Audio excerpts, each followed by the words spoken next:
Point blank Shahid Anwar fake है, उसको Amazon नहीं आता।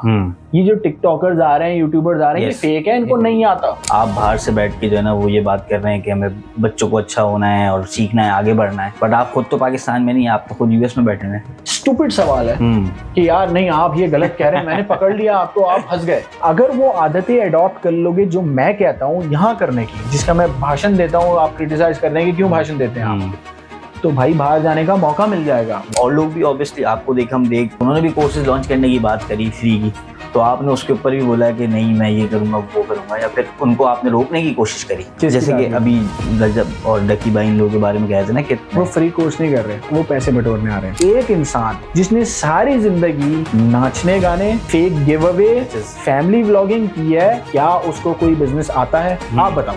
ये लोग क्या करते हैं कि स्टूपिड डम इडियोटिक कंटेंट बनाते हैं, लोगों को गैदर करते हैं, फिर उनको एक ऐसी प्रोडक्ट बेच देते हैं जिसमें कोई वैल्यू ही नहीं है। ये ख्वाब बेचते हैं कि बेटा तुम कुछ बन जाओगे और हमें पैसे दो।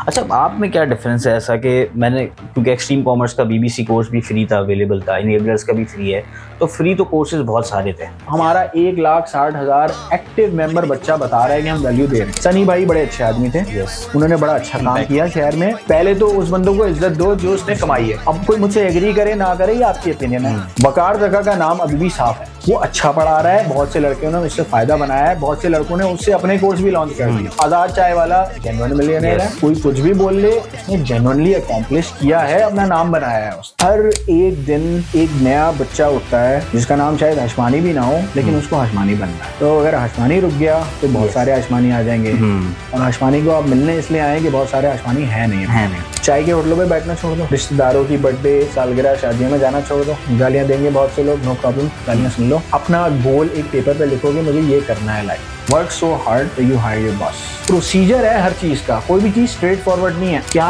बिजनेस खोलने में इन्वेस्टमेंट नहीं लगेगी? लगेगी। और इन्वेस्टमेंट तुम्हारे पास नहीं है, नो प्रॉब्लम, मेरे पास भी नहीं। मैंने एक जादू किया, वो जादू पता है क्या होता है? देखो, अगर तुम्हें बड़ा आदमी बनना है ना, तो तुम्हारे पास वक्त नहीं होगा। SOPs don't automate businesses. Yes. SOPs with the right people automate business. Knowing what you don't know is a big blessing. कोई कुछ नहीं देगा आपको हर चीज अपनी मेहनत से हासिल करनी पड़ेगी। बहुत से लोग मेहनत से हासिल कर लेते हैं जो कि इज्जत के पैसे होते हैं, बहुत से लोग इज्जत बेच के हासिल कर लेते हैं जो फिर टिकटॉकर बन जाते हैं। सोचो कि मैं क्या होता अगर 1 साल मैंने अपने आप पे ध्यान दे दिया। सोचो कि मैं क्या होता कि मैंने अपनी हर बुरी आदत छोड़ दी। सोचो कि मैं क्या होता अगर मैं अच्छा बेटा बन गया। सोचो कि मैं क्या होता अगर मैं अच्छा बिजनेसमैन, अच्छा एम्प्लॉय बन गया। अगर अपने आप का एहतराम करोगे ना तो सारे काम हो जाए। ये मेरी बैठक, इनका ब्रांड है, जज़ाकल्लाह। सब्सक्राइब करें।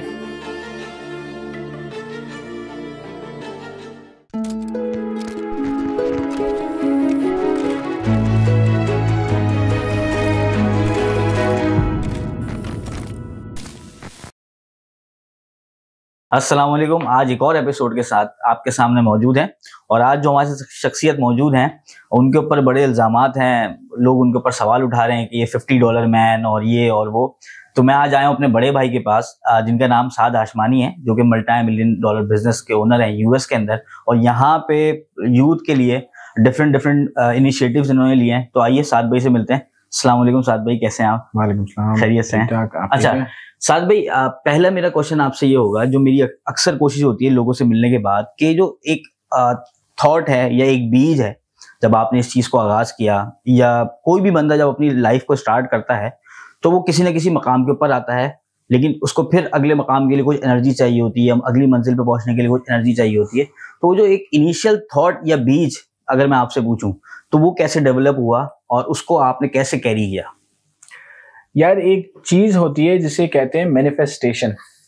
ये बड़ी क्लीशे सी चीज है कि बंदा एक सिंपल लाइफ गुजार रहा है ना, और उसकी ये भी हैसियत नहीं है कि वो जाके बन कबाब खा ले। उसके जहन में ये होता है कि मैं एक दिन ये कर लूंगा, एक दिन वो कर लूंगा। जो कि आज भी मैं बच्चों के बहुत से कमेंट्स पढ़ता हूँ जिनमें लिखा होता है, एक दिन आपसे मिलूंगा, एक दिन आपसे आगे बढ़ जाऊंगा। वैसे तो आसपास वाले 4 लोग मजाक उड़ाते हैं इस बात का, लेकिन जिसके अंदर ये होता है ना कि मैं एक दिन ये कर लूंगा, और फिर वो उसके लिए काम करता है और उठ जाता है, तो वो कर लेता है। सही। अब ये है ना, कुदरती तौर पे है। देखो, बहुत से लोगों की, हम कहते हैं ना, सोच छोटी होती है। जिसकी सोच छोटी होती है ना, वो कुछ नहीं कर पाता। जिसकी सोच बड़ी होती है, उनमें से आधे लोग अपना मजाक उड़वा के कुछ बन जाते हैं, और आधे लोग अपना मजाक ही उड़वाते रहते हैं। सही है। आपने कौन सा बनना है? या आपके काम को बैकअप करना चाहिए आपकी बातों के साथ, उस पर डिपेंड करता है। सही। अच्छा साद भाई, मेरी जिंदगी में या औरों की जिंदगी में मैं देखता हूँ कि कोई ना कोई पर्पस होता है, कोई ना कोई विजन होता है जो उसको फ्यूल कर रहा होता है। तो आप पहले ही मुझे बताएं, क्या आप इस बात से एग्री करते हैं? क्योंकि यहाँ पे दो ही अप्रोचेज हैं, शायद कोई मटीरियलिस्टिक चीजों को देख के आगे बढ़ना चाहता है, या उसका कोई ना कोई कोर पर्पस या विजन होता है। तो अगर मैं आपसे पूछूं, क्या आप इस बात से एग्री करते हैं? दूसरा, आपका क्या पर्पस है? देखो, जिंदगी है ना, दो लेवल्स पे एनालाइज की जाती है। एक लेवल होता है माइक्रो लेवल, एक लेवल होता है मैक्रो लेवल। सही। माइक्रो लेवल पे जब बंदा सोच रहा होता है तो one day at a time जीना चाहिए। रात के वक्त जब गाड़ी चला रहे होते हो तो उतना ही दिखता है जितना गाड़ी की लाइट आपको दिखा रही होती है। यू कीप गोइंग, आपको आहिस्ता आहिस्ता आगे का नजर आता है। यह है माइक्रो लेवल। सही। ये सोच भी होना जरूरी है, इससे टेंशन कम होती है। दूसरा है मैक्रो लेवल, जो कि आप एंड गोल अपना डिसाइड करते हो कि यार मैंने या इंजीनियर बनना है, या डॉक्टर बनना है, या सक्सेसफुल बिजनेसमैन बनना है, इस उम्र तक शादी करनी है, इस उम्र तक इतने बच्चे करने हैं, इतने खानदान की लोगों की हेल्प करनी है। वो सारी चीजें उसमें ऐड हो जाती हैं। तो मैक्रो लेवल पे आप ऐसे विजन्स करते हो जिसको हम कहते हैं ड्रीम्स, ख्वाब, यूनिकॉर्न सिनेरियो। माइक्रो लेवल और मैक्रो लेवल की सोच मिला के ही बंदा कामयाब बन सकता है। सही। अगर बंदा एक ड्रीम रखे और उस पर टाइमलाइन ना डिसाइड करे तो वो ख्वाब ही रह जाता है। सही। A goal without a timeline is a dream. तो आप उस पर पहुंच ही नहीं सकते। लेकिन अगर आप माइक्रो लेवल पे डेली गोल्स बना रहे हो कि यार आज मैंने ये टास्क कंप्लीट करने हैं 3, जितना मुझे दिख रहा है, और मैक्रो लेवल पे आप ये सोच रहे हो कि मेरा ये विजन है लॉन्ग टर्म, मुझे ये करना है। फॉर इंस्टेंस, जब मैं पढ़ाई करता था तो नोकिया का 3310 फोन होता था, और 3310 के बाद एक और मॉडल आया था जिसमें आप अलार्म के साथ मैसेज लगा सकते थे।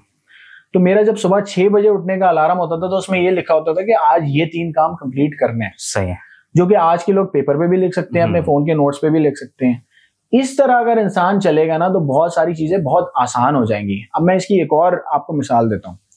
जब हमारे यहाँ एग्जाम्स होते हैं ना, मैट्रिक के, इंटर के, ए लेवल्स के, ओ लेवल्स के, या XYZ किसी भी एग्जाम्स होते हैं, तो आपके बैक टू बैक पेपर्स होते हैं। पहले एक पेपर हुआ, फिर 2 दिन बाद दूसरा हुआ, कभी कभी बैक टू बैक पेपर्स होते हैं। अगर इंसान सारा ही एक साथ सोचता रहेगा ना तो वो फर्स्ट पेपर भी अच्छा नहीं दे सकता। ऐसा ही है। आपने क्या करना होता है, अपने दिमाग को ट्रिक करना है कि आज मुझे सिर्फ इस चीज के बारे में सोचना है और बाकी सारी परेशानी भुला देनी है। उस वक्त आप वो महाज अच्छे से लड़ सकते हो, one battle eight a time. तो मेरी एडवाइस लोगों को यही है कि आप जब प्लान कर रहे हो तो वन डायमेंशनल हो जाओ, फोकस्ड हो जाओ। अपने पहला पेपर जो आ रहा है उस पर फोकस करो और बाकी सब भूल जाओ। और पेपर में उसको नहीं कह रहा कि एग्जाम ये है, जिंदगी भी एक एग्जाम है, हर टास्क एक एग्जाम है। और टास्क से 2 घंटा 3 घंटा पहले टास्क के बारे में सोचना ही छोड़ दो। सही। तैयारी पूरी करो, तैयारी के बाद टास्क को भूल जाओ, जब सामने आएगा फिर लड़ेंगे उससे। सही है।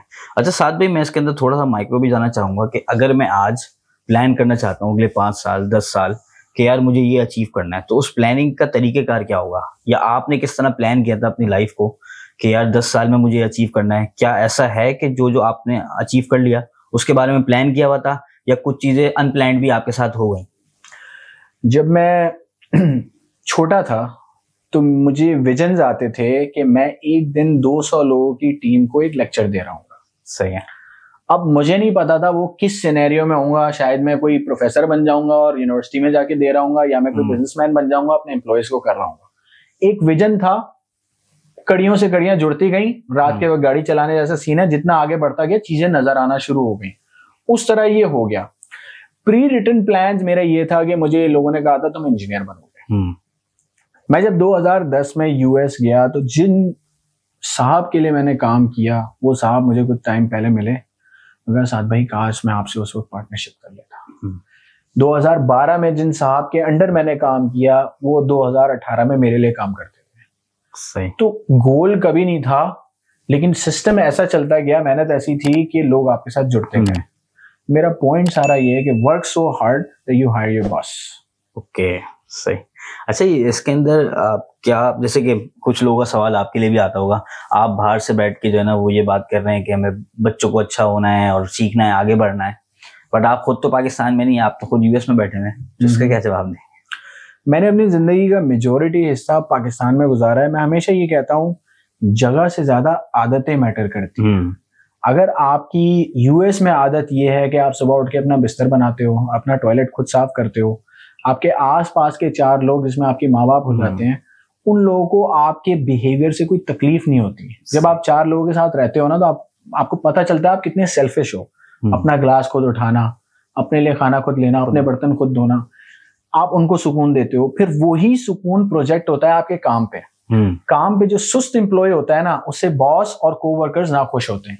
जो हार्ड वर्किंग एम्प्लॉय होता है ना, वो सवाद के एक साहब है जिन्होंने बताया कि कुदरत का अकाउंट जो खोलता है, जो हार्ड वर्किंग एम्प्लॉय होता है, उससे बॉस भी खुश होता है। वो ऐसा खुश होता है कि वो जाने नहीं देना चाहता उस एम्प्लॉय को।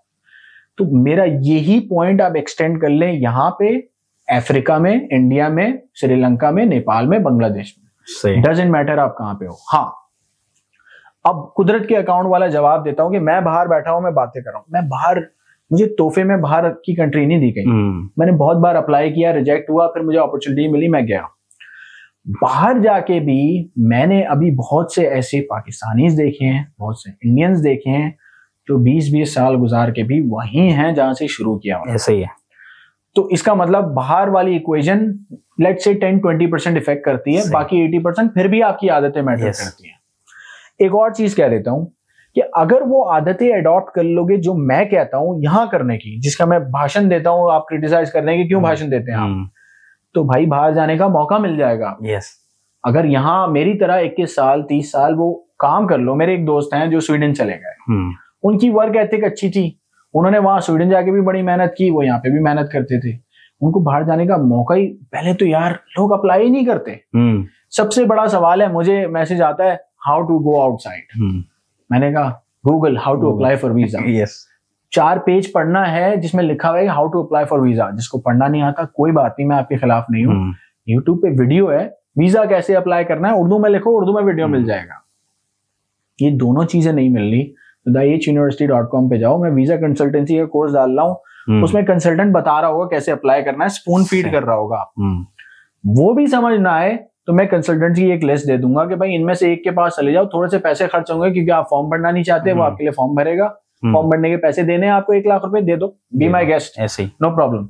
लेकिन रास्ते इतने हैं लोगों के पास। अगर बाहर जाने वाला इंसान जो कि मैं हूं, अगर मैं आपको बुरा लगता हूं, मैं विलन लगता हूं, भी चले जाओ बाहर, अभी चले जाओ। अगर नहीं जा पा रहे, जो कि बहुत सारे लोगों के वीजा नहीं लगते फाइनेंशियल सिचुएशन की वजह से, मैं सबको क्रिटिसाइज नहीं कर रहा, आपके लिए रास्ता है stepping stone country. Yes, stepping stone country ऐसी होती है जहाँ का वीजा आराम से लग जाता है, और वो भी नहीं लग रहा तो यहाँ 2-2.5 साल वो वाली आदतें अपना लो जो मैं कह रहा हूँ, फिर वहां का वीजा लग जाएगा। तो प्रोसीजर है हर चीज का, कोई भी चीज स्ट्रेट फॉरवर्ड नहीं है। अगर आपको बाहर के वीजाज खुल के लग रहे होते तो बाहर की इकोनॉमी भी इतनी अच्छी नहीं होती।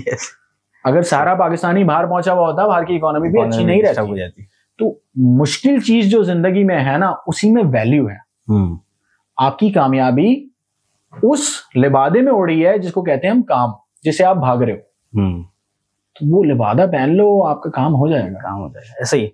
अच्छा, कुछ लोग, ये मेरा पर्सनली भी होता है कि कोई भी इंसान अपनी जर्नी स्टार्ट कर देता है तो कुछ पैसे कमाना शुरू कर देता है, तो कहीं ना वो रुक जाता है। तो ऐसी क्या, जैसे कि मैं आपको देखता हूँ, आप भी आज भी आप जो है ना उस तरह वर्किंग कर रहे हैं, वैसी एनर्जी है, वैसे ही पैशन है, तो दरमियान में लोग ना ये पैशन लूज कर जाते हैं या ये एनर्जी लूज कर जाते हैं, तो उस चीज के लिए आप क्या करते हैं कि इस एनर्जी को बंदा कंटेन करके रखे? यार देखो, हर एक दिन एक नया बच्चा उठता है जिसका नाम शायद हशमानी भी ना हो, लेकिन उसको हशमानी बनना है। तो अगर हशमानी रुक गया तो बहुत सारे हशमानी आ जाएंगे, और हशमानी को आप मिलने इसलिए आए कि बहुत सारे हशमानी है नहीं। तो आपको अगर यूनिक बनना है, आपकी प्रोप्राइटरी फैक्टर होना चाहिए। प्रोप्राइटरी, आप प्राइवेट लेबल जानते हैं, प्रोप्राइटरी फैक्टर, आपके पास ट्रेडमार्क, कॉपीराइट होना चाहिए। उसके लिए आपने सबसे ज्यादा काम करना है, और जब आप एक मकाम पे पहुंच जाए ना, तो फिर होती है रिस्पॉन्सिबिलिटी चैरिटी की। फर्ज करो अगर तुम्हें 10 रुपए कमाने आते हैं और 10 रुपए तुम्हारी फैमिली के बिल्स हैं, नो प्रॉब्लम, तुम कामयाब हो एक लम्हे से। लेकिन अगर तुम्हें 50 रुपए कमाने आते हैं और 10 रुपए तुम्हारी फैमिली के बिल्स हैं, तो 40 रुपए तुम डोनेट कर सकते हो ना। 40 में से चलो 8 रुपए डोनेट कर दोगे, 20%, 4 रुपए कर दोगे। पर जिसे 50 रुपए कमाने आते हैं ना, उसको 100 रुपए भी कमाने आते हैं, क्योंकि उसको मल्टीप्लिकेशन का आर्ट आता है। तो फिर उसकी जिम्मेदारी बन जाती है कि वो 100 रुपए कमा के 4 या 8 के बजाय 16 रुपए डोनेट करे। सही है। कम्युनिटी रिस्पॉन्सिबिलिटी आती है। ये तो हमारे इस्लाम का भी निज़ाम है। और एक बात बताऊं, जब अगर तुम इतने पैसे कमाते हो ना कि तुम्हारी बहुत अच्छी गाड़ी है, बहुत अच्छा खाना खाते हो, रेस्टोरेंट जाते हो, ट्रैवल करते हो, सब कुछ करते हो, उसके बाद क्या खरीदोगे? चलो अच्छी घड़ी खरीद ली, अच्छी गाड़ी खरीद ली, जो दिखावे वाले लोग हैं वो दिखावे वाले काम कर लिए, फिर क्या करोगे?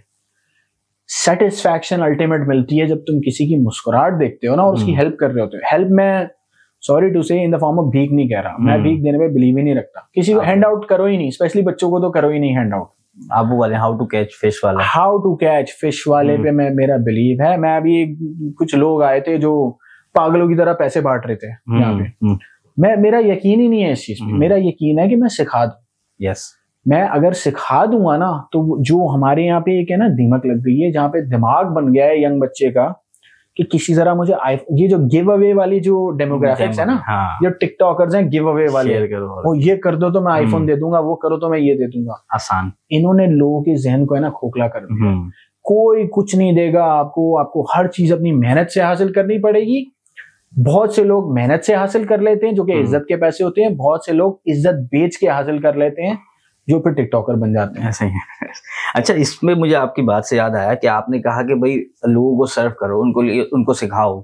तो मैंने आपको अभी कुछ वीडियोस में देख रहा था कि उसमें और लोग भी ऑब्वियसली आपको देख या कुछ एकदम एक ये एनवायरनमेंट डेवलप हुआ तो उन्होंने भी कोर्सेज लॉन्च करने की बात करी फ्री की, तो आपने उसके ऊपर भी बोला कि नहीं मैं ये करूंगा वो करूंगा, या फिर उनको आपने रोकने की कोशिश करी? जैसे कि अभी रजब और डकी भाई इन लोगों के बारे में कहे थे ना कि नहीं करो तुम, इस तरह का कुछ आपने। वो फ्री कोर्स नहीं कर रहे। अच्छा, वो पैसे बटोरने आ रहे हैं। सही है।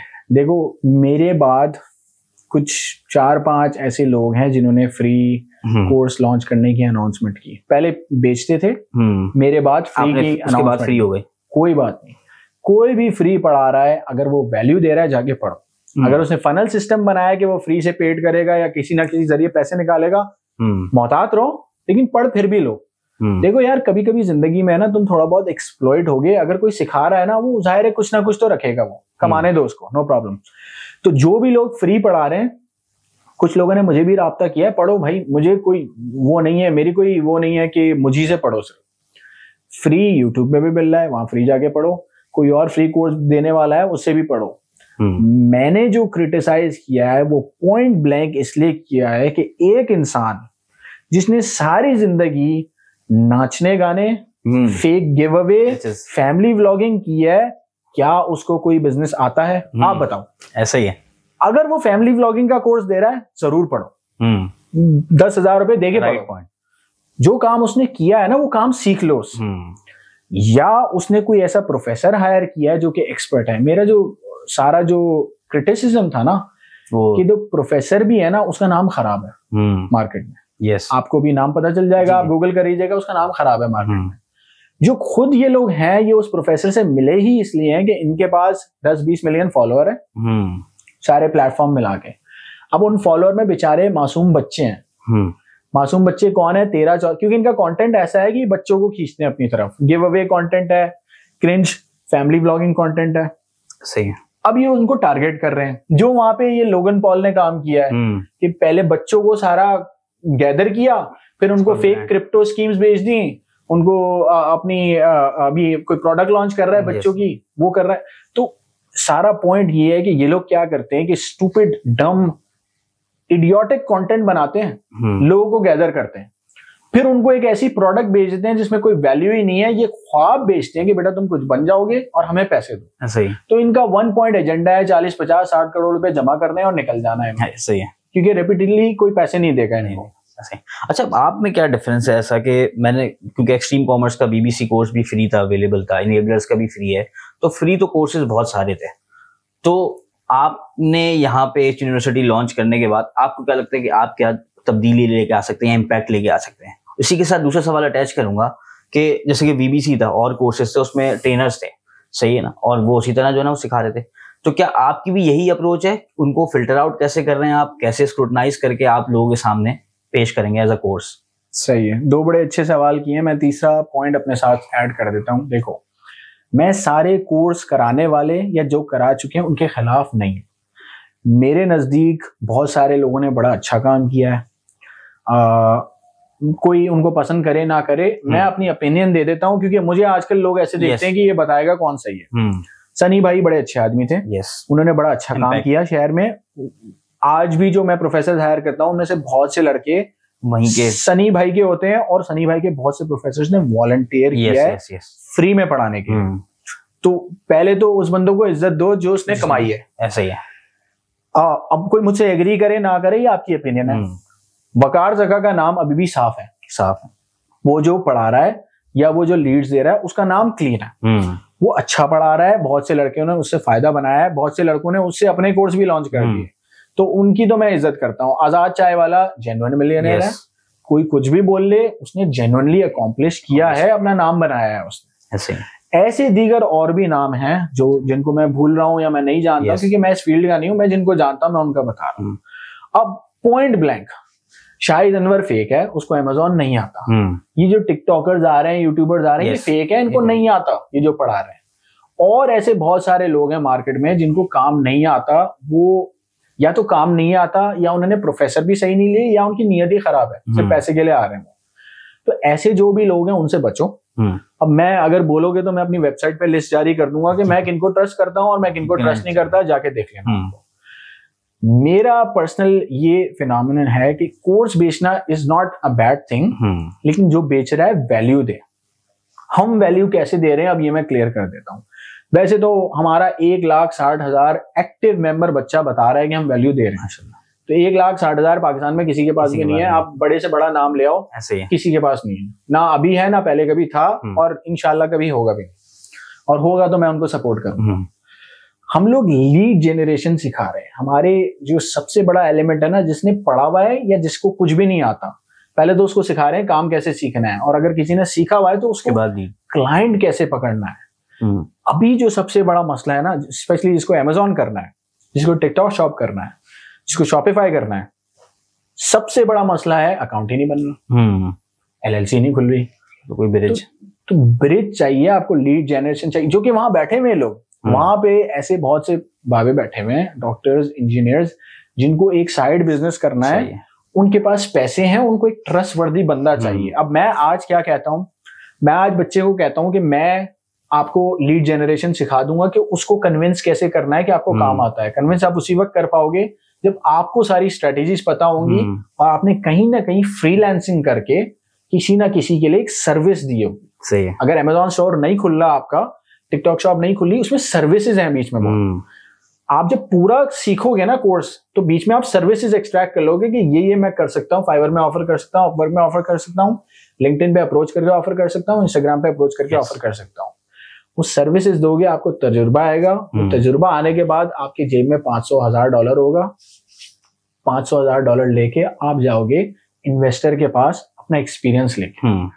अब मैं इन्वेस्टर और जो बच्चा है उसके बीच में गारंटियर नहीं बन रहा आज के दिन में। आप खुद एक दूसरे को मैनेज करें, लेकिन मैं बच्चे को इतना सिखा दूंगा, और एच यूनिवर्सिटी का सर्टिफिकेट होगा उसके पास, कि वो इन्वेस्टर को कन्विंस कर पाएगा। अगर उसकी नीयत अच्छी है, उसको काम आता है, वो कन्विंस कर लेगा। एच यूनिवर्सिटी का सर्टिफिकेट उसकी एक ऑथेंटिसिटी होगी कि इसने पढ़ाई की हुई है, उसका एक्सपीरियंस, और उसके अकाउंट में $500,000 जो उसने कमाए हुए हैं वो उसके तजुर्बे की गारंटी होगी। और जिस तरह वो बात करेगा उससे काम हो जाएगा। बात करने में मुझे याद आया, मैं इंशाल्लाह कम्युनिकेशन वाला भी एक कोर्स लेके आऊंगा कि कैसे बात करनी है, बात किस तरह करनी है, स्पीकिंग, बिजनेस कम्युनिकेशन। अच्छा जी, सही हो गया। अब मैं आपसे थोड़ा सा माइंडसेट के लेवल पे क्वेश्चंस करना चाहूंगा। आपका एक क्वेश्चन रह गया है कि फिल्टर कैसे करते हैं प्रोफेसर्स को। हमारा प्रोफेसर को फिल्टर करने का सिस्टम बहुत सिंपल स्टूपिड टाइप का सिस्टम है, क्योंकि मैं चीजों को ओवर कॉम्प्लिकेट करने पे बिलीव नहीं रखता। नंबर 1, जो पढ़ाने आ रहा है उसका अपना पोर्टफोलियो क्या है, उसने पहले क्या किया हुआ है, उसने क्या पढ़ाने से पैसे बनाए, कोर्स बेच के बनाए, या उसने सिस्टम्स क्रिएट करके बनाए। सिस्टम क्रिएट करके जिसने बनाए हुए हैं उसको हम वेलकम करते हैं। बहुत सारे लोगों ने वॉलंटियर भी किया है, बहुत सारे लोग पैसे भी ले रहे हैं। अब जो वॉलंटियर कर रहे हैं ना, उनकी क्रेडिबिलिटी मेरी नजर में वैसे ही बढ़ जाती है, क्योंकि मुझे ये पता है कि अगर किसी को मुझसे $200 नहीं चाहिए, इसका मतलब वो अच्छा खासा कमा रहा है, इससे क्रेडिबिलिटी बढ़ गई। बहुत से लोग वायरल होने के लिए भी आए, फेम के लिए भी आए, तो उनको हमने एलिमिनेट किया, क्योंकि मैं नियत पूछता था आपकी नियत क्या है, तो वो बोलता था मेरा लोगो लगा दो। मैं लोगो नहीं लगाएंगे, लोगो सिर्फ एच यूनिवर्सिटी का लगेगा। आप पढ़ाने आ रहे हो अच्छी नीयत से फायदा क्या होगा कि फर्ज करो पाकिस्तान में कोई 10,000 बच्चा पढ़ गया, वो 10,000 बच्चा ईच कोई $1 लाख का साल का रेवेन्यू क्रिएट करना शुरू कर दिया। सही। आप इम्पैक्ट देखना इकोनॉमी पे क्या होगा, कितना आने वाला है। ऐसे ही यहाँ शॉपिंग बढ़ जाएगी, एक वेलोसिटी ऑफ मनी बढ़ जाएगी, एक हाथ से दूसरे हाथ पैसा ट्रांसफर होना शुरू होगा, गाड़ियां बिकना शुरू होंगी, घर बिकना शुरू होंगे। यस, मेरा ख्याल है अल्टीमेटली बहुत ज्यादा रेमिटेंस आएगी, बहुत फायदा है उसमें। सही। अच्छा, जैसे कि अभी मैं आपसे पूछूं कि जो बंदा कमा रहा है पहले से या फिर जो कमाना चाहता है, तो उसको माइंडसेट के लिए क्या ऐसी एक्टिविटीज आप रोज की बताएंगे उसको कि यार इन चीजों में इन्वॉल्व होना चाहिए उसको, अपनी माइंडसेट को बेहतर रखने के लिए, ग्रोथ माइंडसेट को रेडी रखने के लिए? क्योंकि आपने जैसे हमारी बात हो रही थी कि कहीं ना कहीं फिर एक पर्सनैलिटी के भी इश्यूज आना शुरू हो जाता है, तो इसके बारे में मुझे बताएं। सबसे पहले तो चाय के होटलों पे बैठना छोड़ दो, रिश्तेदारों की बर्थडे, सालगिरह, शादियों में जाना छोड़ दो। गालियां देंगे बहुत से लोग, नो प्रॉब्लम, गालियां सुन लो। अपना गोल एक पेपर पे लिखोगे, मुझे ये करना है लाइफ में, और उसकी तरफ चल पड़ो। बहुत बार अम्मी अब्बू है ना, आपको एक काम करते हुए देखते हैं ना, तो शायद शुरू में वो डिस्करेज कर दें कि ये क्या कर रहे हो, लेकिन जब वो चीजें होते हुए देख रहे होते हैं ना, तो वो फिर आपको खुली छूट दे देते हैं। तो सबसे पहले तो अपने आप से एक वादा कर लो कि मुझे ये करना है, और अपने आप से वो वादा निभाना शुरू कर दो। मिसाल देता हूँ, एक बंदा बोलता है जनवरी 1 को कि यार अब से जिम जाऊंगा मैं। जनवरी 1 को जिम भरा हुए होते हैं, हम जो पुराने जाने वाले हैं उनको अंदर पाँव रखने की जगह नहीं मिलती। जनवरी 31 को या 30th को आप जाओ, वही जिम खाली होता है। इसका मतलब कि ये जो हजारों लोग जिन्होंने अपने आप से वादा किया था कि अब मैं अपने शेप में आ जाऊंगा दोबारा, वो अपना वादा तोड़ देते हैं, यानी वो अपने आप से झूठ बोलते हैं। जो अपने आप से झूठ बोलता है वो लोगों से भी झूठ बोलेगा और दुनिया में कुछ अकॉम्प्लिश नहीं कर पाएगा। सही। तो अपने आप से सच्चे हो जाओ। पहली बार जब अलार्म बजे ना, तो उसकी 4 स्नूज नहीं होने चाहिए, पहली बार उठ जाना है। ऐसे ये इतनी छोटी छोटी चीजें हैं जो कि अगर हमने अपना ली ना, तो मैं कह रहा हूं कि आप 2-2.5 साल में खुद को देखोगे कि मैं कुछ बन जाऊंगा। आप ताकतवर फील करोगे। ताकतवर कौन होता है? जो आदमी चीजें कर रहा होता है ना, उसको आप कोई भी टास्क दे दो, वो बोलेगा मैं करके दिखाऊंगा, क्योंकि उसको पता है मैं सुबह उठ रहा हूँ और काम पे निकल रहा हूँ। तो वो मेंटली इतना कॉन्फिडेंट हो जाता है कि वो आपको चैलेंज करना शुरू कर देता है। तो वो आपको चैलेंज कर रहा होता है, तो खुद को भी चैलेंज कर रहा होता है, वो कॉन्स्टेंटली चीज कर रहा होता है। मैं मिसाल देता हूँ इसकी अपनी लाइफ में। मैंने जब ये फ्री कोर्स की अनाउंसमेंट की ना, तो वो फ्री कोर्स वाले वीडियोस मैं 1.5-2 महीने पहले बना चुका था अपना फोन लेके, क्योंकि मुझे बड़ा गुस्सा था, पीछे जो चीजें हो रही थी बड़ा गुस्सा था, जो कंट्रोवर्सी के दौरान। अब वो वीडियो में पोस्ट करने में हिचकिचा इसलिए रहा था कि मैंने कहा मैं वादा करूंगा, मुझे डिलीवर करना पड़ेगा, मुझे बनानी पड़ेंगी ये चीजें। एक दिन मुझे बड़ा गुस्सा आया, बड़ा जज्बाती हुआ, मैंने कहा मैं वीडियो पोस्ट कर दूंगा। मैंने वीडियो पोस्ट कर दी। कुछ भी रेडी नहीं था उस वक्त, मेरे पास कुछ भी नहीं था, लेकिन मेरे पास ये इरादा था और मुझे पता था कि भाई मैं उठूंगा और मैं काम पे लग जाऊं। मैंने 45 डेज के अंदर पूरा सिस्टम तैयार करवाया। लाखों रुपए खर्च हुए, बल्कि 1 लाख से ऊपर डॉलर खर्च हो गया पूरे सब चीजों में। लाखों रुपए खर्च हुए, लेकिन चीज में डिलीवर इसलिए कर पाया कि मैंने अपने आप से वादा किया और पब्लिक से वादा किया, और वो जिम्मेदारी ले ली और फिर उस पर उठ गया। सही। कोई स्नूज नहीं लगा उसके बाद, काम होता गया। इंसान है ना, अगर कोई काम उसे करना है ना, तो वो काम कर लेगा तो टेंशन खत्म हो जाएगी, या काम शुरू कर देगा तो टेंशन खत्म हो जाएगी। लेकिन अगर वो प्रोक्रेस्टिनेट करेगा और स्नूज लगाता जाएगा तो टेंशन ज्यादा होगी, स्ट्रेस बढ़ता है। इससे हमें कंक्लूजन ये मिलता है कि काम करने से टेंशन नहीं होती, काम को आगे बढ़ाने से टेंशन होती है। सही। तो मैं ये सिखाना चाहता हूँ कि अगर काम को आगे बढ़ा रहे हो ना, सारी जिंदगी परेशान रहोगे और सारी जिंदगी बेइज्जत होते रहोगे। काम डिलीवर कर दोगे, सेटिस्फाइड भी रहोगे, टेंशन भी कम होगी और लोग इज्जत भी करेंगे। ऐसा ही। अच्छा, कुछ लोग ऑफेंस होते हैं आपकी इस बात से कि सुबह उठो काम पे जाओ। अब बहुत सारे आप फ्रीलांसर्स रेडी कर रहे हैं, उनको तो ऑब्वियसली उनकी रूटीन ही यूएस वाली है, जैसे कि हम हैं। और भी रास्ते में भाई हमसे बोल रहे थे यही बात, तो उनके बारे में क्या कहें? बोले सुबह उठो, लेकिन हम तो खुद जो है ना वो रात भर काम करते हैं और सुबह तो सोते हैं। तो उनके लिए आप क्या कहेंगे? इसको 2 एस्पेक्ट से ले लेते हैं। लाइट की इन्वेंशन से पहले लोग कितने बजे उठते थे? आपका क्या ख्याल है? सुबह ही उठते होंगे। सुबह उठते थे। पहली नमाज कितने बजे है? सुबह। सुबह के वक्त है। तो हम क्या अल्लाह मियां से ज्यादा जानते हैं? नाउजुबिल्लाह, नहीं जानते हैं। सही है, अल्लाह मियां ज्यादा जानते हैं ना? नहीं, ज्यादा जानते हैं। उन्होंने एक सिस्टम बनाया हुआ है, कुदरत का सिस्टम बनाया हुआ है। उसी कुदरत के सिस्टम की वजह से आपको मुझे कभी कभी साफ पानी मिल जाता है, कभी कभी पीने का पानी मिल जाता है, कभी कभी बारिश मिल जाती है, कभी कभी सूरज मिल जाता है। अगर फर्ज करो कि अल्लाह मियां ने सिस्टम चेंज कर दिया जैसे हम अपनी लाइफ का चेंज कर रहे हैं, तो क्या रोड हमेशा पानी से भरे हुए और रोडों पे मछलियां घूम रही हों और समंदर पे गाड़ियां हों और ग्रेविटी अगर बढ़ जाए या ग्रेविटी कम हो जाए तो सिस्टम अगर उल्टा होगा तो क्या होगा? पूरा तबाही होगी। इसको कहते हैं entropy of a system always increases. Engineering में पढ़ा होगा। हम क्या करते हैं रात जागने से, जो कि मैं खुद भी इसका वो हूं, मैं ये नहीं कह रहा कि मैं रात नहीं जागता, मैं रात जागता हूं काम के लिए, पर्सनली भी जागता हूं उन्हीं के लिए। हम क्या करते हैं, इंट्रोपी बढ़ाते हैं अपनी सिस्टम की, जिससे ह्यूमन डिकम्पोजिशन होती है। इंसान मुरझाता ही जब है जब वो सिस्टम के खिलाफ जा रहा होगा। आप अगर रात के वक्त सोगे और 5 घंटे की 6 घंटे की नींद लेके भी उड़ जाओगे, आपका काम हो जाए, आपका कोई काम नहीं रहेगा। अब फ्रीलांसर्स की बात करते हैं, जो लेट नाइट काम करने वाले लोग हैं, जो चौकीदार हैं, बाहर लेट नाइट काम कर रहे हैं। ये देखो, जिसकी मजबूरी है ना, मैं अंडरस्टैंड, मैं अनरीजनेबल बात नहीं कर रहा कि यार तुम्हारी मजबूरी है तो भी करो। आप exception does not make the rule. The rule is wake up early, get to work.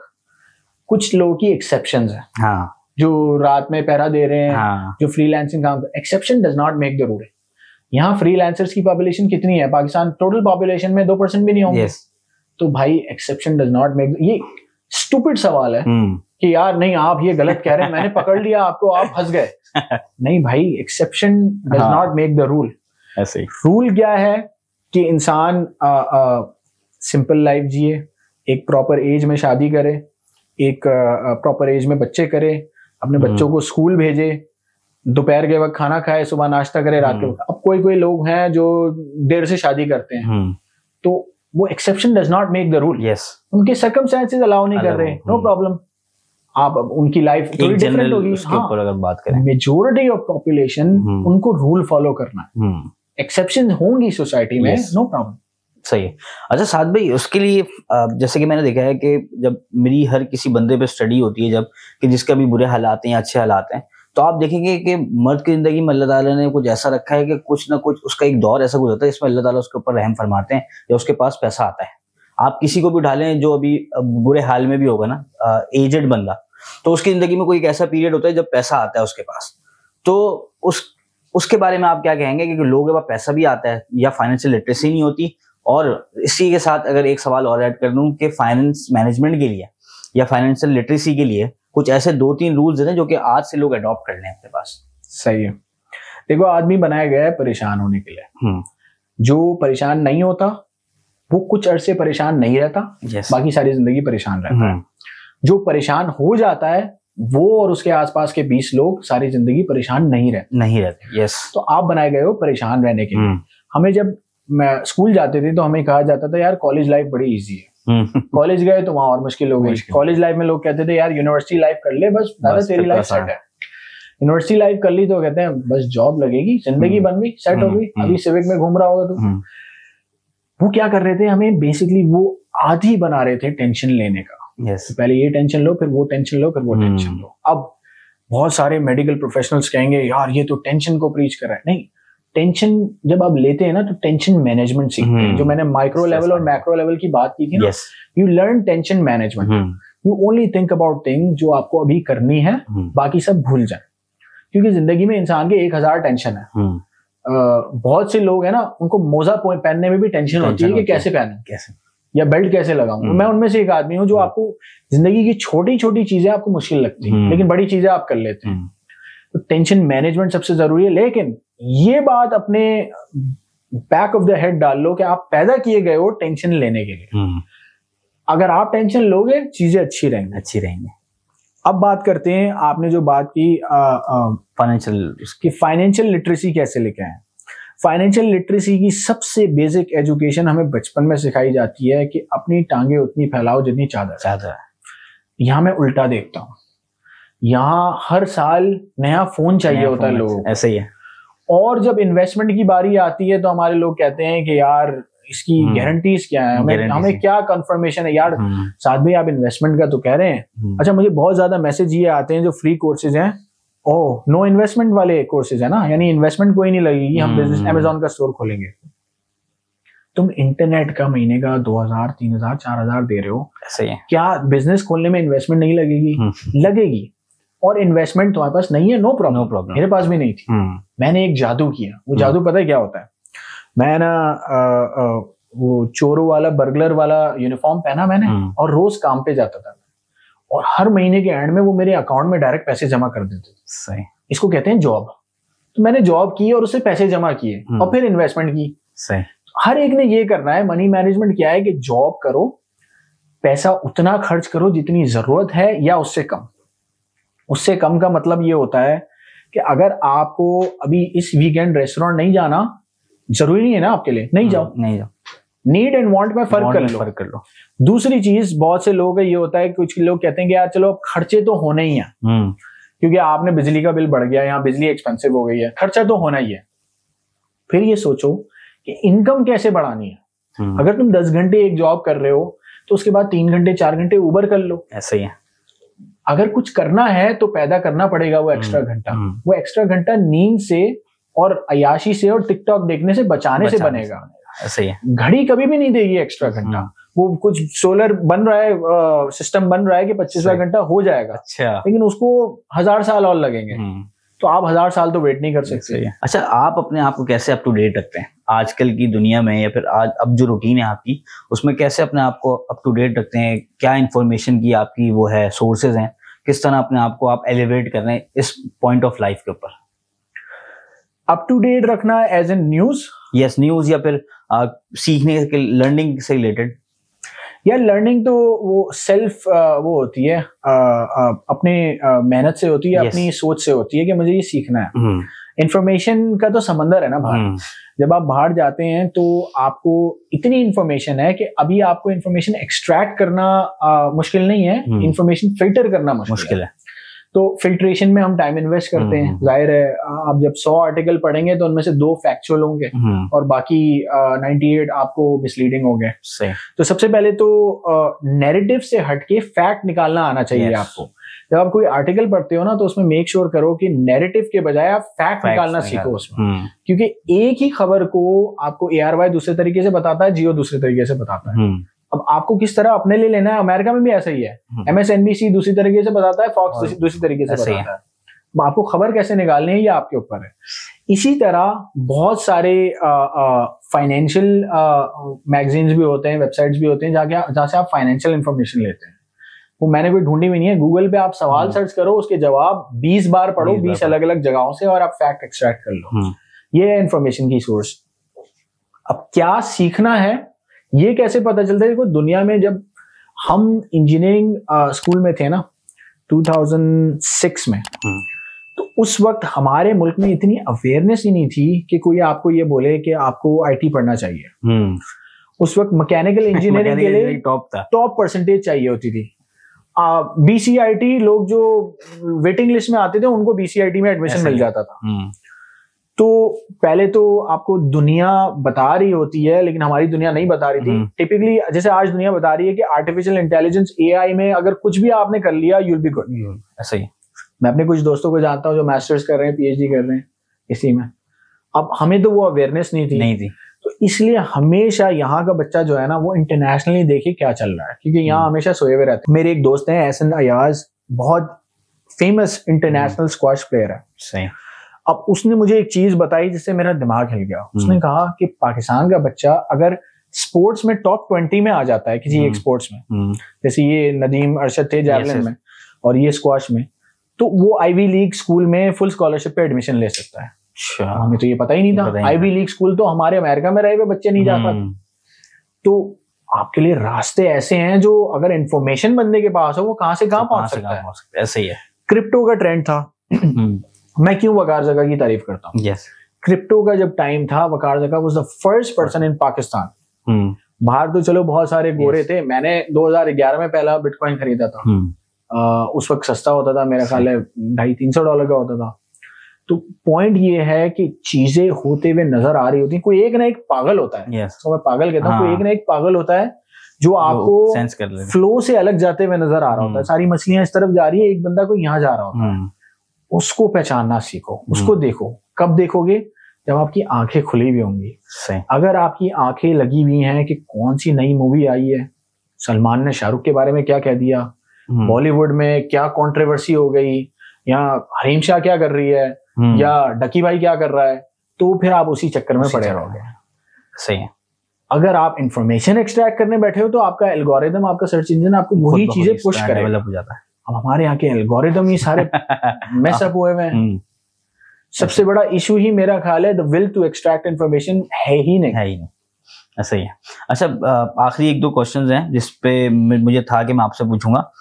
Network की इंपॉर्टेंस कितनी होती है आपके इर्द गिर्द लोग जो है, नेटवर्क जो होता है आपका, और नेटवर्किंग किस तरह की जाती है, किस तरह लोगों से मिला जाता है, किस तरह जो है ना उनसे सीखा जाता है, अगर मैं आपसे पूछना चाहूँ? यार नेटवर्क की इंपॉर्टेंस ऐसी है कि अगर कोई किसी को जानता है ना तो उसकी वजह से वो बहुत बड़े बड़े प्लेटफॉर्म्स तक जा सकता है। मैं एग्जांपल देता हूँ। मैं एक बंदे को जानता हूँ जो अपने शहर में एक बड़ा ही नॉर्मल सा बंदा था। उसने क्या किया कि उसने लोगों के वीडियोस एडिट करना शुरू कर दिया। लोगों के वीडियोस एडिट कर रहा था। उसने जेफ बेजोस का भी वीडियो बनाया, उसने अंबानी का भी वीडियो बनाया, उसने मेरा भी वीडियो बनाया, उसने और भी लोगों के वीडियोस बनाए। उसने इन 40-50 लोगों के वीडियोस बनाए।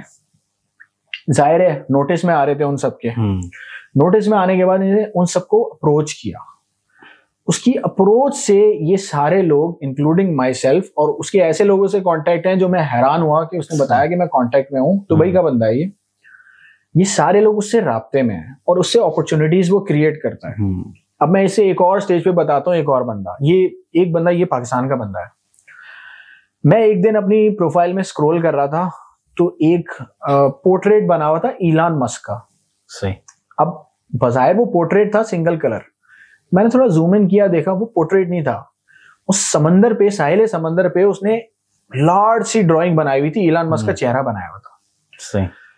उस तरह उसने ऐसे 40-50 लोगों के चेहरे बनाए, जिसमें अभी मेरा वो बना रहा है। अभी इंशाल्लाह 3-4 दिन में उसने कहा है कि वो आ जाएगा। वो समंदर पे बिग ह्यूज साइज के चेहरे बनाता है और नेटवर्क बनाता है लोगों से, और उन नेटवर्क से ये फर्दर बिजनेस गार्नर करता है पोर्ट्रेट्स वगैरह का, आर्ट्स का। एक और लड़का इसी तरह पाकिस्तान का ही है। वो लड़का वो क्या करता है, पोर्ट्रेट्स बनाता है सलमान खान वगैरह की, और फिर वो उसको पे करते हैं उस चीज का। एंड्रू टेट ने एक गाड़ी वाले बंदे की मिसाल दी हुई है कि वो अच्छी गाड़ियों की पिक्चर्स लेता था। तो नेटवर्क बनाना बड़ा आसान है आज के दौर में। कोई ना कोई बहाने से नेटवर्क बन जाता है, क्योंकि हर एक को है ना मशहूर होने की थोड़ी सी वो है, चल है। तो आप कोई और सबसे ज्यादा ऐसे लोग जो हिडन है ना, वो मशहूर नहीं हुए, उनको ढूंढना बड़ा आसान है, क्योंकि इंस्टाग्राम का दौर है। नंबर 1 ये हो गया कि नेटवर्क बनाना इजी है कि नहीं है सोशल मीडिया के दौर पे। और ये बजाहिर बड़ा आपको वो लगता है कि स्टूपिड है कि क्यों भाई सात आसमानी से क्यों नेटवर्क बनाओगे किसी। भाई हम ऐसा होता है कि हमारे है ना अक्सर मिलियंस ऑफ डॉलर्स के काम होते हैं ना, उसके लिए हम ढूंढ रहे होते हैं, हमें लोग नहीं मिल रहे होते। ऐसे ही है। तो नेटवर्क होगा तो लोग मिलेंगे ना। जैसे मैंने आपको सोर्ड वाले बंदे की मिसाल दी थी, उसने मुझसे नेटवर्क बनाया। अच्छा, अब नेटवर्क कितना जरूरी है? जरूरी इतना है कि एक बंदा है जो सबसे मेहनती बंदा है, जिसका नेटवर्क नहीं है, वो 100x रेवेन्यू करता है, और एक बंदा जो इतना ज्यादा मेहनती नहीं है लेकिन उसका नेटवर्क बहुत स्ट्रांग है, वो 500x रेवेन्यू करता है। 100 और 500 में फर्क है ना, आपकी सिर्फ दोस्तियों से बनेगा। ऐसे ही स्केलिंग अप नेटवर्क पे डिपेंड करती है। सही। हम जब टेक्सास टेक में पढ़ते थे ना, पेट्रोलियम इंजीनियरिंग, तो मुझे एक दिन मेरे एक इंटरनेशनल पीएचडी के स्टूडेंट ने पूछा, गोल्फ खेलते हो तुम? मैंने कहा नहीं, हमें तो क्रिकेट से आगे कुछ नहीं पता। गोल्फ खेला करो। मैंने कहा क्यों? कह रहा है जॉब लग जाएगी। अच्छा, तो नेटवर्क कितना जरूरी है कि गोल्फ जो स्पोर्ट्स वो खेल रहे हैं वो स्पोर्ट्स सीखो, तो आपकी जॉब लग जाएगी। सही सही है। अच्छा साद भाई, मुझे बताएं कि मैंने देखा अक्सर लोग पैसे भी कमा लेते हैं, बिजनेस भी कर रहे होते हैं, बट वो उसमें इन्वॉल्व रहते हैं। जैसे कि आज आप दूसरी किसी साइट पे काम कर रहे हैं या एच यूनिवर्सिटी आपने बनाई, तो आपको अपने बिजनेस को उस तरह फोकस नहीं कर पा रहे होंगे। तो ये स्केलिंग या ये ऑटोमेशन को किस तरह हम अपनी लाइफ में लेके आते हैं इन बिजनेस कि वो एक आज़ाद या फ्रीडम आपको मिल सके कि आप और भी सर्विसिंग के ऊपर काम कर सको? देखो, अगर तुम्हें बड़ा आदमी बनना है ना, तो तुम्हारे पास वक्त नहीं होगा। तुम्हारे पास खाने का वक्त नहीं होगा, पीने का वक्त नहीं होगा। बहुत बार तुम्हें वॉशरूम जाना होगा और तुम वॉशरूम नहीं जा पाओगे, उस वक्त 2 घंटे वेट करना पड़ेगा अगर बड़ा आदमी बनना है। तो जो आपका सवाल है ना, सिस्टम्स एंड ऑटोमेशन और ये कुछ नहीं होता। सही। सिस्टम्स एंड ऑटोमेशन कुछ नहीं होता। आप SOPs बनाते हो अपने, लेकिन you still have to give time and attention. सही है। अभी मेरा एक दोस्त है, इस कमरे में मौजूद है, वो 19 घंटे काम कर रहा है क्योंकि उसने एक नया बिजनेस स्टार्ट किया। इससे पहले हम देखते थे कि वो 2-2, 3-3 बजे तक अवेलेबल होता था हमारे पास। अब वो सुबह के 7-7 बजे तक ऑफिस में होता है। सही। हालांकि उसका पहला बिजनेस कामयाब है, he is doing good, he is making money, लेकिन उसको ग्रो करना है तो उसको पता है कि मुझे अपने टाइम को सैक्रिफाइस करना पड़ेगा। आप SOPs जनरेट करना सीखें, वो तो स्केलिंग अप के लिए जरूरी है, लेकिन SOPs don't automate businesses. Yes, SOPs with the right people automate business. तो जब तक राइट पीपल नहीं मिल जाएं तो आपको खुद टाइम देना है। सही।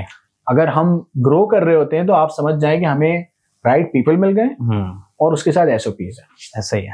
अच्छा, लास्ट क्वेश्चन आपसे ये है मेरा कि आप मेंटोरशिप को किस तरह लेते हैं? आपकी लाइफ के अंदर क्या मेंटोर्स रहे हैं? क्योंकि आजकल ये बात होती है कि लाजमी होना चाहिए मेंटोर, या आपको एक स्टेज से दूसरी स्टेज पे पहुंचने के लिए चाहिए कोई ना कोई जो आपको गाइड करे या कोई आपको बताए। तो इसके बारे में बताएं कि मेंटोरशिप की आपकी लाइफ में कैसी एक है? क्या आपको आपके रहे हैं टीचर्स या मेंटोर्स रहे हैं थ्रू द जर्नी के आपको, जिन्होंने हेल्प आउट किया हो, और इसको किस तरह हम इम्प्लीमेंट कर सकते हैं? देखो, एक इंसान की शख्सियत है ना, 1000 से ज्यादा लोगों से मिलके बनी होती है। वो किस तरह खाना खाता है, किस तरह चलता है, कैसे बात करता है। आप एक बात नोट करना कि 4 दोस्तों में आप बैठे हो तो आहिस्ता आहिस्ता उन चारों की लिंगो एक जैसी होना शुरू हो जाती है। पाकिस्तान में तो गाली एक जैसी होना शुरू हो जाती है, लेकिन लिंगो मिलना शुरू हो जाती है। इसका मतलब आपको वो भी सिखा रहा है जो आपका पीयर है। पीयर का मतलब जो आपके लेवल का बंदा है। मेंटोरशिप बहुत ज्यादा जरूरी है। आपका मेंटोर पहले तो आपकी फैमिली का एक कोई इंटेलिजेंट बंदा हो। और कुछ लोगों की फैमिली में अनफॉर्चुनेटली नहीं होते इंटेलिजेंट बंदे, लेकिन विजनरी होते हैं। जो बंदा टैक्सी चला रहा है या जो बंदा चौकीदार है, वो अपने बच्चे को जब पढ़ाने भेजता है ना, तो बच्चा सोच रहा है मेरा बाप पढ़ा लिखा नहीं, लेकिन वो विजनरी बाप है। क्योंकि वो आपको भेज रहा है वो एजुकेशन लेने में जो उसके पास भी नहीं है। Knowing what you don't know is a big blessing. सही। आपको क्या नहीं आता ये आपको पता है ना, ये बहुत बड़ी ब्लेसिंग है। तो मेंटोरशिप की तो बहुत ज्यादा जरूरत है। मेंटोर वगैरह मैं कहता हूँ इन द नेक्स्ट 20 years जो टॉप लोग बनेंगे ना, उनकी कुछ आइडियल्स होंगे, कुछ मेंटोर्स होंगे काम के हिसाब से। शख्सियत परस्ती नहीं कह रहा मैं। आप मूवी स्टार को मेंटोर नहीं बना रहे, काम के हिसाब से बात कर रहा हूँ। जैसे इलॉन मस्क अगर किसी का मेंटोर है, राइटली सो, उसका एक विजन है ना, आप उसके विजन को फॉलो कर रहे हो। अब बहुत बार ये होता है कि आपका मेंटोर कोई पान की दुकान पे खड़ा हुआ बंदा भी बन जाता है। क्योंकि वो आपको सही बात सिखा देता है। इसलिए मैं कहता हूं कि जहां से इंफॉर्मेशन मिल रही है गैदर करो, उसको अपना मेंटोर बना लो फॉर द टाइम। शख्सियत परस्ती ना करो, मुझे भी पसंद ना करो। अगर शख्सियत परस्ती आ रही है ना, मुझे भी नहीं पसंद करो। साद भाई के आप अभी एट दिस मोमेंट क्या एडवाइस देना चाहेंगे मुझे या हमारी ऑडियंस को एज अ बिग ब्रदर, कि आप क्या चाहेंगे कि यार ये एडवाइस है, इसको आज से इम्प्लीमेंट कर लो और तुम्हारी लाइफ बदल जाएगी? यार ऐसी कोई मैजिक वर्ड नहीं होती, ऐसी कोई मैजिकल एडवाइस नहीं होती। मैं वो वाली एडवाइस दूंगा जो बहुत मुश्किल लगती है लोगों को। अपनी लाइफ के डिसिप्लिन्स ले आओ। मैंने अभी एक फिलॉसफी लिखी थी कि सोचो कि मैं क्या होता अगर 1 साल मैंने अपने आप पे ध्यान दे दिया। सोचो कि मैं क्या होता कि मैंने अपनी हर बुरी आदत छोड़ दी। सोचो कि मैं क्या होता अगर मैंने टिकटॉक, स्क्रोलिंग वगैरह ये सब छोड़ के अपने काम पे फोकस कर लिया। सोचो कि मैं क्या होता अगर मैं अच्छा बेटा बन गया। सोचो कि मैं क्या होता अगर मैं अच्छा बिजनेसमैन, अच्छा एम्प्लॉय बन गया। सोचो कि हर वो काम मैं कर लेता फौरन जैसे ही मैंने सोचा कि ये काम करना चाहिए, 3 दिन के बजाय आज कर लेता। सही। अगर अपने आप का एहतराम करोगे ना तो सारे काम हो जाएंगे। सही। थैंक यू सो मच, आपने अपना वक्त दिया। ये हमारी तरफ से एक आपको तोहफा है। आपने बात करी थी कि लिस्ट बनानी चाहिए, लिखना चाहिए कि आज मुझे क्या काम करना है। तो मेरी लाइफ में भी कहीं ना कहीं डायरीज का इम्पैक्ट रहा है कि जिसमें टू डू लिस्ट बना ली, मंथली प्लानिंग कर ली और ये सब चीजें। तो मेरी तरफ से आपको तोहफा है। Thank you so much. मेरी बैठक इनका ब्रांड है, जज़ाकल्लाह। सब्सक्राइब करें। Thank you. आज की जो पॉडकास्ट थी उसमें आपको बहुत सारी चीज़ें डिफरेंट मिलेंगी, जिसमें फाइनेंसेस से रिलेटेड हमने बात करी, ग्रोथ से रिलेटेड बात करी, और आप लोगों के लिए फ्री यूनिवर्सिटी के ऊपर भी आप लोग एनरोल कर सकते हैं कि उसमें डिफरेंट स्किल्स के ऊपर आप एनरोल कर सकते हैं। तो ये पॉडकास्ट लाजमी देखें और अपनी जो है ना वो अपनी कमेंट्स के ऊपर अपना फीडबैक दें, बताएं इसके बारे में, और फॉलो करते रहें, सब्सक्राइब करते रहें अगर इस तरीके की चीज़ों को आप आगे नेक्स्ट देखना चाहते हैं। Thank you.